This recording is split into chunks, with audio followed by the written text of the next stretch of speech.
In the prime time and in bright lights, Indiana star quarterback Fernando Mendoza's performance versus Illinois earns him QB of the week.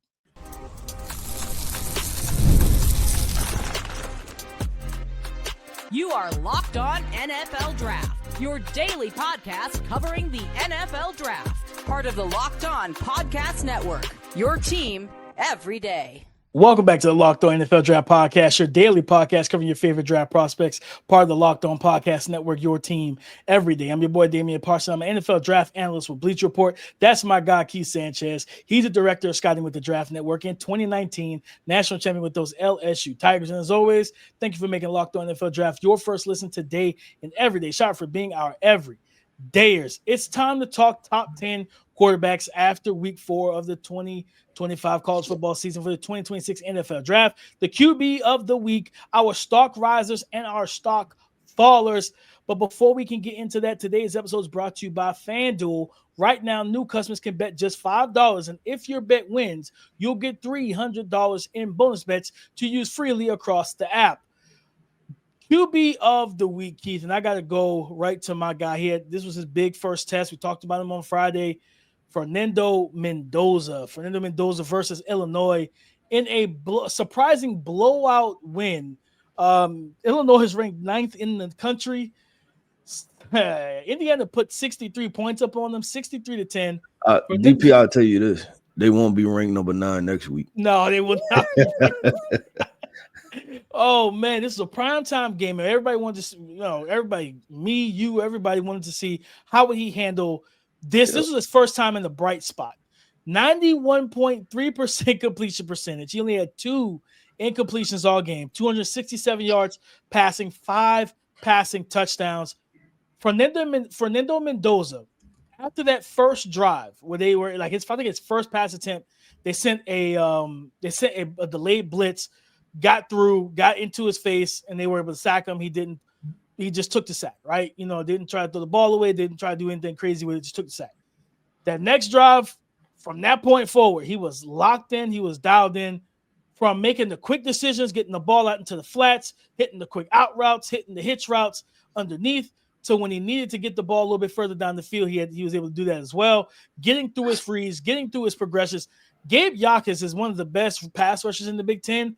And he didn't have a lot of time to get back there to Fernando Mendoza. He was processing everything quickly, and you could just kind of watch his mannerisms throughout the entire game. He was locked in, and to have that type of performance against a really good defense. Now, they didn't have their top corner. Xavier Scott was out and stuff like that, so that could have helped that secondary, but it wasn't just one guy. It was Omar Cooper. It was Elijah Surratt. It was the tight end on the screen. Like, it was multiple guys that made plays. Fernando Mendoza passed with flying colors. He's my QB of the week. He's been my top quarterback since the summer.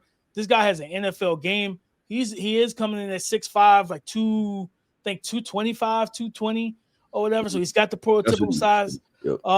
He's got the arm talent as well to be able to push the ball, but also layer it over the defenders like he did on that screen that went for a touchdown. He had an outstanding game. He played top tier level football. Will it look like this all season when he plays well? No, we're not going to see 91% completion percentage probably again for the season from him or any quarterback. But in this moment, he was the best QB of the week. Yeah. So DP, I want to do this. I want to have a Fernando Mendoza conversation. Just because I think this is probably one of the quarterbacks that these are one of probably the few prospects, because usually we're probably aligned or in line with how we see a great deal of guys, right? And then occasionally there's some guys we disagree or we kind of different on. And you've in the process had him as your QB1, right? I've had him somewhere in the 5, 6, 7 range, right? A performance like that was huge for me, as far as, elevating him and things like that. But I want to, and I know this is the QB of the week, but I want to have the conversation, like a QB conversation about him. So when I watch Fernando, DP, and I want to ask you this because there's a reason why you're aggressive on him, and I want to know why. What is the A trait that you see for Fernando? Because that's what I'm having a tough time kind of identifying because, and I guess I'll say this and then you can, kind of respond to it. I see a good arm, not a great arm. I see a decent athlete, not a high-end athlete. I see sometimes he makes mental mistakes, and that's why the game this past weekend was so huge, because he didn't, right? Like if you see some of the games, it's like he throwing it straight to the linebacker, and I'm like, yo, right? Like, that type of thing. So I want to ask you, what are the things you're buying in? Because I want to go back to the film and jump back into it and try to look at it through that lens too. So, especially going back to summer scout, now watching him at Cal, everything that was going on with Cal, didn't have Jaden Knox. I think he was hurt most of the season last year. Yeah, he might have played one or two. Like 1 or 2 games he was out. I think hamstring or something like that. Offensive line was absolutely terrible. Like just the pass protection wasn't consistent and things like that. And just to watch him, and for me, it was like, okay, you turn on the Auburn tape and you're watching him under duress, still making highly accurate passes, anticipating throwing lanes, getting the ball out. But for me, it was like, okay, I see that like the arm talent isn't elite, but it is a really good arm to me. I was like, he put velocity when he needs to, but then he can layer it and float it over defenders when he needs to as well. Early in the season, like, again, it was the Old Dominion, and then it was the Kennesaw State game.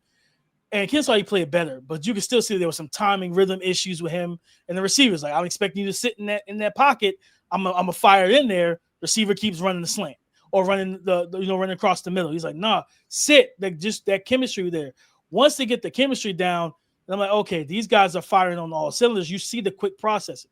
For me, his A trait is the mental ability, the processing, the intellect, post-snap recognition, reading defenses post-snap, knowing, okay, if you're in too high, you're playing off coverage, he identifies you're bailing, he gets the ball out to that out route, 5-6 yards. Making those – because, again, the splashy plays of some of these toolsy guys we've seen over the years and things like that, whether it be a really like just a Anthony Richardson or whoever, Malik Willis, any of those guys, like I still value those traits, but like I'm really big on, all right, I need the reps. I need to see you be able to identify things quickly, because in the NFL, and it's not that I put it on those players, just I'm stopped giving the NFL credit.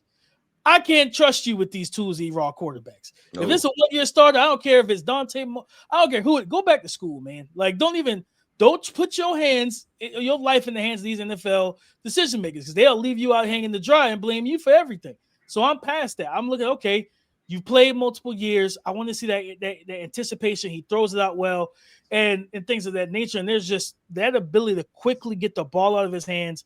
Being 6'5", the field vision, and he's able to see everything that's going on and read what's going on, man. And just playing, like, he was so calm, cool, and collected Saturday night, Keith. And in a moment, I felt I was worried. That's what I was worried about. I was like, this is a big time, your first big time test. Are you going to be a little, you know what I mean? Like we talked about with a 100%. That's why, yeah. And I guess I'll jump in right here and address a couple things. That's why I was kind of hinging upon watching this game, right? Because I'm, up until then it was Kennesaw State, Indiana State, and somebody else state, right? It was something like that.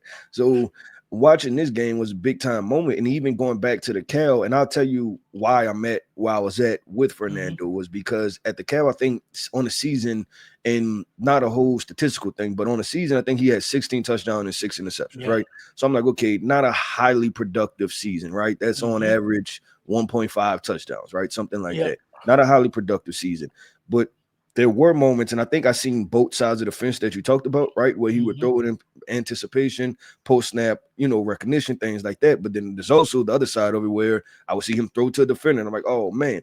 And watching him at Cal, and I don't like doing this because it becomes the layup comp. But I'm watching him run around at Cal, and I don't know if because it was Cal I started thinking of his name, but I just seen Jared Goff. Right. And just from a height perspective too. And Jared was a guy that didn't have an elite level arm, and maybe if you think about it, he still doesn't have a trait. What is Jared Goff's A trait as a quarterback? Right. And I agree with you. And that's somewhere where I've always been, right, is that I need you to be like mentally win, right? Like, are you a guy that can throw in anticipation? Do you see pre-snap? Do you see post-snap? Like, I could care less if you run a 4-4 unless I'm calling run plays for you 20 times a game, right? And so I'm buying in, and I think I'm going to turn the corner, and I pulled up I was about to say pulled up Fernando's schedule. I pulled up Indiana's schedule.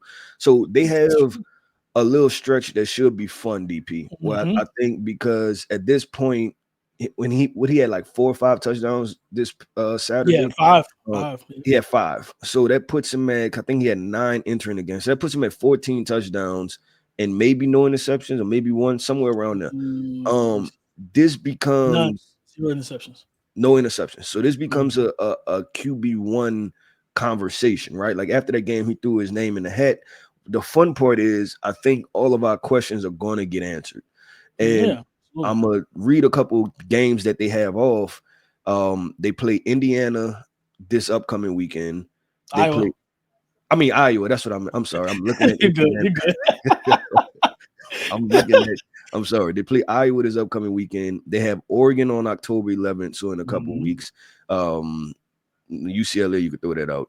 And then they play Penn State, right? They play Penn State on November 8th. So, all 3 of those are on the road too. Iowa, Oregon, and Penn State.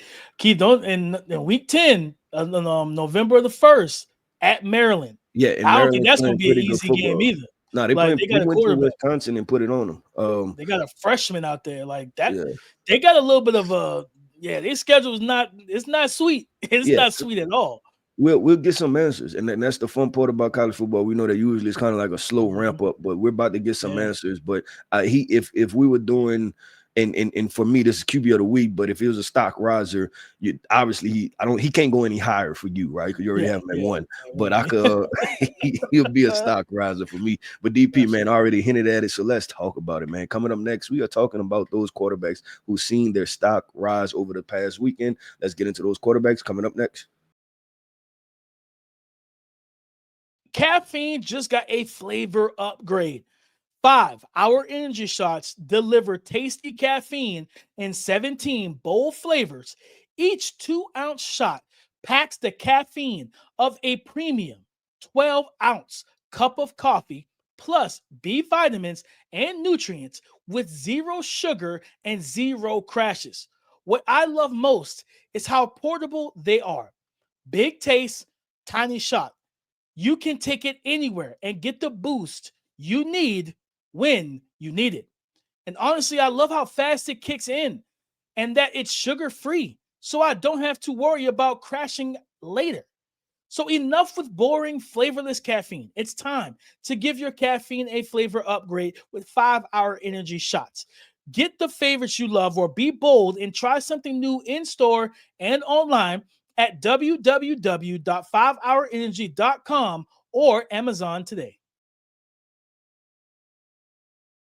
Those quarterbacks who had stock rising performances in week 4 of college football, Keith, I could stay in my neck of the woods, but we all know we're not talking about Cade. Talking about LaNorris Sellers over at South Carolina. Yep. Don't get me wrong, South Carolina lost the game on the road to Missouri and everything. Like, they couldn't run the ball. Defense ended up giving up just a lot in the ground to a running back we're going to absolutely be talking about in the summer, Amari Hardy from Missouri. Yeah, like he's just been just a bowling ball of productivity for Missouri. And it's frustrating because you're like, man, so I guess you're just a true sophomore, huh? Right? Right. Like, you can't. You sure you don't want to just try and push the envelope and try to get your way in? Like, he looks NFL ready right now. But LaNorris Sellers had himself a good game nonetheless, Keith. He was 18 to 28. 64% completion, 302 yards passing, roughly around 11, close to 11 yards per attempt, 2 passing touchdowns, 0 interceptions in this game. And he had some just great throws in his game as well, right? They didn't let him run the ball either. Only 18 rushing yards in this game. So they didn't let him use his legs and dominate, the defense with his legs and being that true dual threat that he is. But he was able to make plays from the pocket. He was able to use his legs to get out of the pocket and make some throws down the sideline. He had one, I think, rolling to his left to Nick Harbor, and it was an absolute rope down the left sideline, rolling to his left. He had another one, I think, down the right sideline, and he was in the pocket, and he just ripped the throw. And I think before the games on Saturday, Pete Thamel came out and said he polled 25 NFL scouts and everything, and like the guy who got the most QB1 votes was LaNorris Sellers.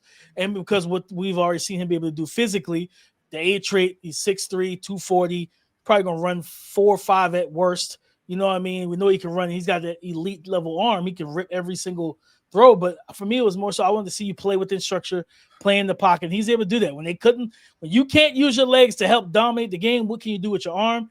And he was still able to do enough to put his team in position to be competitive and win this game. Just if the defense could have got a couple stops or stop Amari from, toting the rock the way he was all game.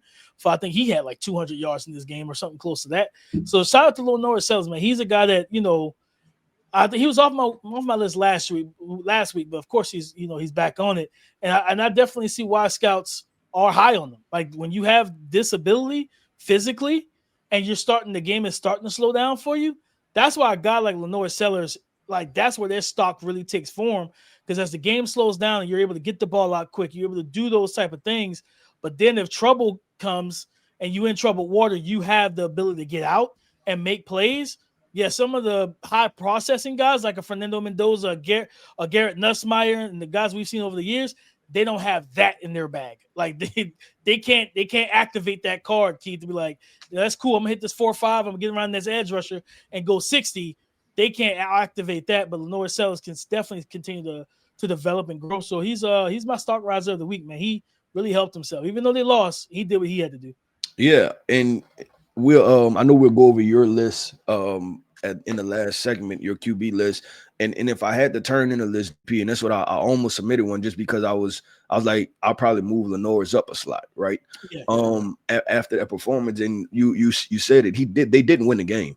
But one thing that I did appreciate, like if you continue to watch the game and watch the end of it, after Missouri won, and obviously the players speaking to each other, he was still on the sideline with the coaches looking at the tablet, right? Like going like, oh man, like that was something that we could have improved on XYZ. But another part that you to follow up, DP, wasn't just the defense, but I thought there was certain situations and moments where the wide receivers didn't do exactly what they needed. It was one deep shot where the wide receiver was wide open, and he kind of had to dive for the ball a little bit, but when you watch the slow-mo, the ball went right through his hands. That was another maybe 50 yards, right? So now you're talking about LaNorris having a 350-yard game, and I was paying attention to this game for multiple reasons. One is, and it's still early, right? But LaNorris has yet to have like that kind of breakout game.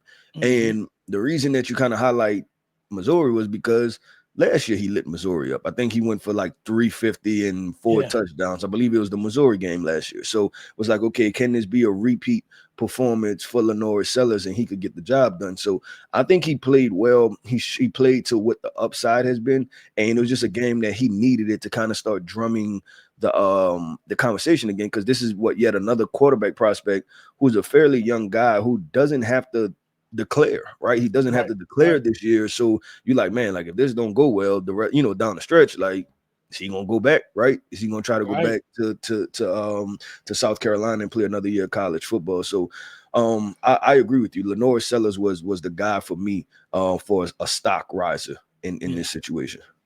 Yeah, I think with his draft stock is going to be, how do you finish the season? You know what I mean? Like if you finish the season and you're playing not just how you finished the season last year, but if you're playing even better than the way you finished the season last year, right? And you're playing, above that level, you're seeing it well. The game looks like it's even slowed down even more for you. Your accuracy's improved. Your decision making has improved. Things of that nature. I think the thing with him is just like, it's the same thing it is with a Lamar Jackson, or Pat Mahomes, or Josh Allen. When you have those Superman, superhero type of traits, sometimes you want to save the world. And it's like, you don't have to save the world every play, man. You don't have to. I talked about it when I was, we still with the draft. When I was still with the Draft Network, when we talked about Drake May, I was like, learn how to be Clark Kent, man. You don't have to jump in that phone booth and put that suit on every time. Bro, grab those glasses. Put the suit on. Grab the suitcase. Just go to work. Like, let everybody else around you help you. And I think that's what those toolsy quarterbacks struggle with.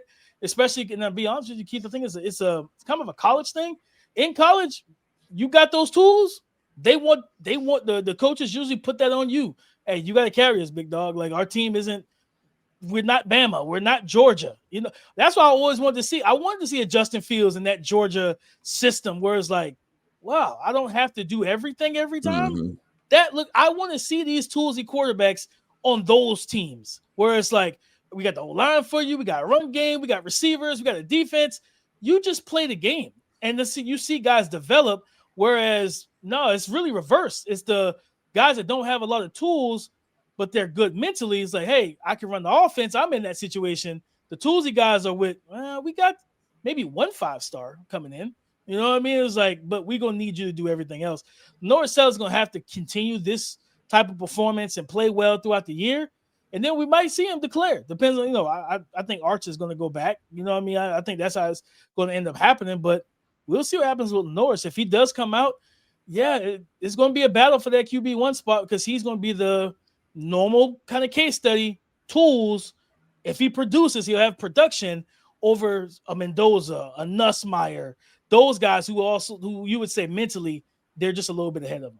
Yep, I agree. DP, I'm gonna rattle off one name real quick. And you talked about him last week. Trinidad Chambliss. And all I'm gonna just say this, right? They had a game against Tulane, so it wasn't a high profile, situation, right? It wasn't SEC on SEC competition, but he still went 17 of 27, 307 yards, 2 touchdowns. And the best thing or the best word I have for this is I'm intrigued. Right? I want to get into the film and see what's going on. That's back-to-back weeks of 300 plus yards, and I'll say this: I think he rushed for 100 too. He did. Yeah, he went for 100. Yeah, he rushed for 100 yards. So we're gonna end this segment off with saying I'm intrigued. Right, we'll figure it out. But DP, let's do this, man. I know you have your QB list to drop, your top 10 quarterbacks of the week, and then we're gonna talk about a couple guys that fell for us overall. We're gonna talk about that coming up next. Today's episode is brought to you by FanDuel, America's #1 sportsbook. The NFL season is here, and FanDuel is making sure you're ready for kickoff with a can't-miss offer. Right now, new customers can bet just $5, and if your bet wins, you'll get $300 back in bonus bets to use freely across the app. New customers can bet just $5, $5, and if your bet wins, you'll get $300 in bonus bets to use freely across the app. And I'm talking about being able to use it to bet on things like player props, building same game parlays, or even jumping in the live action as it unfolds. So my question to you is simple. Are you ready to play? Download the FanDuel app now by visiting FanDuel.com to get started. My question, one more time, is simple. Are you ready to play? And if so, download the FanDuel app now by visiting FanDuel.com to get started. That's FanDuel.com to place your first $5 bet. Thank you for making Locked On NFL Draft your first listen today and every day. Shout out for being our everydayers, stock risers, and my weekly top 10 quarterback update. Let's do the top 10 quarterbacks first, Keith. At number 1, Fernando Mendoza stays where he is out of Indiana at number 1. John Mateer at Oklahoma is at number 2. At number 3, LaNorris Sellers out of South Carolina. I moved him up over Taylor Green, over Garrett Nussmeier, who's at 4. Taylor Green dropped to 5 for me. Joey Aguilar still at 6. Drew Allard, they were on a bye week because they have Oregon coming up this weekend. So he stayed at 7. Dante Moore, I kept him at 8. This is a game where he can rise up this ranking for me against Penn State this week. Carson Beck is at 9, and then Cade Klubnik is at 10. Keith, the guy who, like, from a stock faller standpoint, it was Carson Beck. Carson Beck out. Listen, and I think we laugh at Florida a lot. Like, everybody laughs at Florida for what Florida is right now. But they still have NFL players, guys. Like, this is still a team with a lot of talent on it. I was thinking about this last night. If you think about Florida, right, and where they currently sit, I think they're 1-3, I believe. 3, yeah. Lost to USF, LSU, and then now Miami. Each of those games, I think they gave up under 20 points or something like that. Like, it wasn't none of those teams got to 30 points, right? And Miami was a high-profile game. I mean, high-profile offense. LSU supposedly is a high-profile offense, and they kept both of those teams like to relatively low-scoring games throughout. For the part of the games that actually matter, right? Maybe the game got away at the end or something like that. And I know Miami had a big-time drive towards the very end of the game, but for the most part, the game was close. So I'm looking at it and saying what Florida is that it appears they have a good defense, right? The offense is one of those. Do you just punt on second down, right? It's just it's non-existent. Like it's not Yeah, it's like you're not doing non-existent. anything. No, they're doing absolutely nothing. And this is Florida's just fans. I know their fans are calling for it. You're going to get what you wish. You're going to get a new head coach. So the way it's trending. Yeah, and I know this turned into a Florida segment real quick, Yeah, but to our point, real quick. And I was looking at their schedule. They have Texas A&M, then they have Georgia, Tennessee, and I believe is it Alabama? It's something like it's a ridiculous schedule. Yeah, it's crazy. Ooh, yeah, man. Like this is not getting better anytime soon. Yeah, it's a schedule. It's a schedule, man. But I think what Florida did, like Miami has scored over 40 points the last 2 weeks prior to this game. I think 46 and 49. They held them to 26 points in this game. Like you said, they might have got an extra touchdown late in the game. Drive. Yeah, the last one like 3-4 minutes left. Yep. You were held under 20 for most of the game. And for me with Carson Beck, Carson Beck just struggled all this entire game. 17 of 30, 56.7 completion percentage, 160 yards passing, right? He averaged usually per attempt, he's been averaging around 12 to 11 yards per attempt. Even his ADOT, average depth of target, has been roughly around anywhere from that 7 to 10 range if you put the average of the first 3 weeks of the season. And against USF, it was 12.3. Keith, against Florida, it was 4.3. He was attempting 4.3 yards per throw. Like, that was his average depth of the target, right? So, like, his yards per attempt were 5.3. He threw 0 touchdowns, had an interception in his game. And the interception was bad in itself because he climbed the pocket. He's almost like running towards the line of scrimmage, and then he just throws it, and the ball just kind of sails a little bit. And then you see the DB come and snatch it. And I'm just like, Carson, no, man, you climbed up. You could have got your feet set and really be able to really rip the throw, get everything you had into the throw, and maybe be able to control it better because it was kind of high as well. The ball got away from him. And I'm just like, man, like y'all won this game, but that's not the type of performance nobody wants to see from you. It's like, no, we're getting into what, Keith? We got like a little bit of time left. Like, what's this? You know what I mean? We going into end of September. 5 should be. Yeah, like we're about to head into October. You know, we don't need Carson for you to turn into a pumpkin, big dog. We don't need that. You know what I mean? We need you to stay because your next game in I think 2 weeks. Yes, your next game in 2 weeks. You go on the road to Florida State, who is undefeated, whose defense is playing with their hair on fire.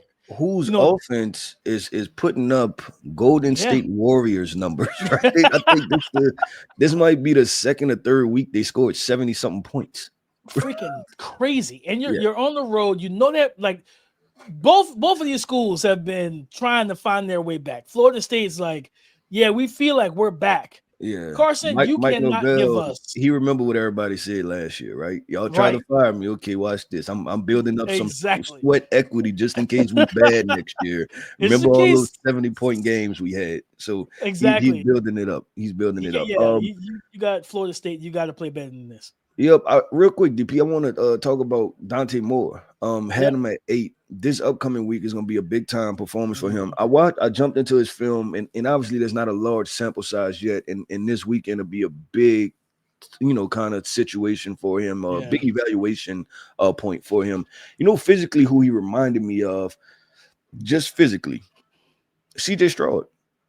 To where and remember what CJ was another one of those quarterbacks where it's like there was no A+ physical trait, right? It wasn't like, oh, he got the strongest arm in the world or he's an elite level athlete. He was just a high level processor, get the football out, accurate, good arm, like you work all levels of the field, things like that. And that's what I'm kind of seeing from Dante Moore. I don't want to stamp him that because that means like, oh, he's gonna go number 2 overall. I'm just saying from like a physical tools and trait standpoint, I would probably put them in the same category of each other. So no, that's not bad at all. I mean, that's not. I like that. I gotta dive deep into his film to really like truly study this kid. But like, I mean, watching the games, like he's got full control of his offense. Like they're just they're steamrolling everybody. That's why I was like, man, I want to be aggressive with you, but I was like, I got to see you against Yeah, you some gotta wait. real. Yeah, Like, it's just I gotta time. Like wait. even during the evaluation was tough. I mean, because Yeah. they're playing Power 5 schools. It was Oklahoma State, and I can't remember who else they played, but it was still. I Yeah. mean, Oklahoma State just lost to Tulsa too, right? So, they played Oregon State, and I mean, and they Oregon State, railroaded yeah. Oregon State Like this past week. 41-7 or something like Yeah, that. So I was so like, that Penn State game, oh yeah, that's going to be the one. Like it was just like, not saying like you go out here, you go on the road. I pray it's at night. You go on the road and you ball out against that Penn State defense who has NFL defensive linemen, NFL corners, NFL safeties, like, and you handle business the way we believe you can, Dante. Like, yeah, that's an opportunity. Even though he's a redshirt sophomore, to be completely honest, Keith, he still started at UCLA his freshman year. So it's not like a guy his first year as a starter, first year starting and playing college football. He's got some experience. He just got the chance to sit behind Dylan Gabriel last year and really take in all the information, really develop mentally the way he needed to. For Dan Lannon, this kid, this be the game where it's like, is this your NFL draft game? You know what I mean? Or the start to your NFL draft game. Because I'm gonna pull up their schedule real quick as we get ready to close. They're in the Big Ten. So I know they got Indiana, who their defense is underrated. I don't think a lot of people know about the defenders that's on that team. So you go back to back, matter of fact. You go on the road to Penn State, you get Indiana on October 11th. They come to Oregon, right? And you go to Rutgers, Wisconsin, you go play Iowa. Iowa's actually putting them some points this year. Shout out to them. Minnesota's a solid game. The USC game and the Washington game. Those are two games that could potentially trip you up. USC has an offense. Washington, for like Denzel Boston, Jonah Coleman, Damon Williams. Like, yeah, that trio of playmakers from quarterback, receiver, and running back, yeah, they're bound to give you a little bit of trouble, and it's on the road. You got to go to Washington to close out the season. So, yeah, they got a nice little schedule ahead of them, Keith. Not as bad as like Indiana has, but it's still one that could trip you up if you get caught slipping. Yep, 100%. The DP, I think your wishes have been answered because I believe the game is a 7:30 Eastern kickoff against Penn State, and I believe it's the whiteout game too this year. So I need it. I need that Mobamba. I need the whiteout. I need the whole entire experience. I need to see some people calling timeouts on the first drive because they can't hear nothing. I need that type of game. If Dante Moore goes out there killing in that game, like, hey, listen, tip the cap. Let's go ahead and move you up my ranks. Yep, let's move them up. But DP, that wraps up another episode, man, of the Locked On NFL Draft Podcast. I want to end this podcast off by saying shout out to our everydayers. Thank you for tapping in with us each and every single day. I am Keith Sanchez. You can find me on X at The Talent Code. That right there is my guy, my co-host, Mr. Damian Parson. You can find him on X at DP_NFL. And like we like to say, man, y'all gonna talk to us because we like to talk back. Go subscribe and follow for free on YouTube, wherever you listen to podcasts, to get the latest episode as soon as it is available. On tomorrow's show, it's Watch the Tape Wednesday. We're going to pull 3 players from this past weekend. Check out the film, tell you what the film tells us. So come and join the conversation again tomorrow on the Locked On Podcast Network, your team every day.